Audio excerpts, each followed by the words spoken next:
దేశవ్యాప్తంగా శ్రీరామనవమి వేడుకలు ఘనంగా జరుగుతున్నాయి. రాములోరి జన్మస్థలమైన యూపీలోని అయోధ్యలో సంబరాలు అంబరాన్నంటున్నాయి. శ్రీరామనవమి సందర్భంగా బాలరాముడికి ప్రత్యేకంగా అభిషేకాలు, పూజలు నిర్వహిస్తున్నారు. తెల్లవారుజాము నుంచే ఆలయానికి భక్తులు పోటెత్తారు. బాలరామయ్యను దర్శించుకుని మొక్కులు చెల్లించుకుంటున్నారు. డ్రోన్ల సాయంతో భక్తులపై సరయూ జలాలను పిచికారీ చేస్తున్నారు అధికారులు. పెద్ద సంఖ్యలో తరలివస్తున్న భక్తుల కోసం భారీ ఏర్పాట్లు చేశారు.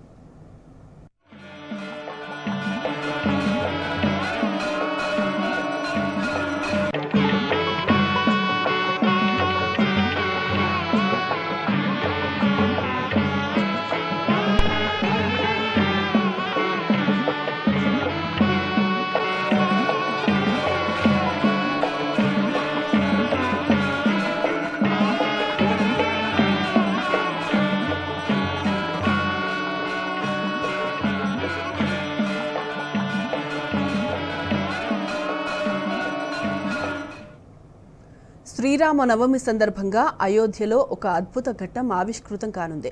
సరిగ్గా మధ్యాహ్నం 12 గంటలకు అయోధ్య ఆలయంలోని బాలరాముడికి సూర్యతిలకం దిద్దనున్నారు. గర్భగుడిలో ఉన్న బాలరాముడి విగ్రహం నుదిటిపై సూర్యకిరణాలు పడనున్నాయి. ఏటా శ్రీరామనవమి రోజున మధ్యాహ్నం 12 గంటలకు బాలరాముడి విగ్రహంపై సూర్యకిరణాలు పడేలా క్షేత్ర ట్రస్టు ఏర్పాట్లు చేసింది. ఆ సమయంలో శ్రీరాముడిని దర్శించుకునేందుకు భక్తులు పోటెత్తనున్నారు.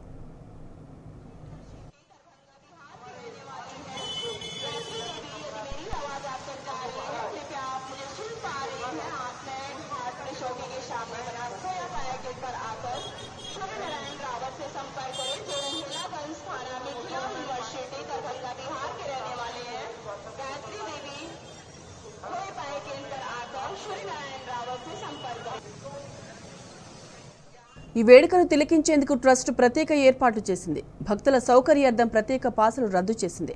రామ మందిరంతో పాటు హనుమాన్ గడి వద్ద చలువ పందిళ్లను నిర్మించింది.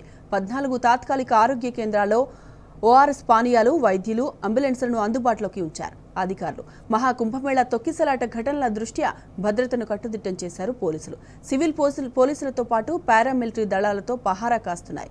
సరయూ నది చుట్టూ ఎన్డీఆర్ఎఫ్, ఎస్డీఆర్ఎఫ్, వాటర్ పోలీసుల రక్షణ దళాలు మోహరించాయి. పూర్వాంచల్ ఎక్స్ప్రెస్ వే మీదుగా భారీ వాహనాలు మళ్లిస్తున్నారు.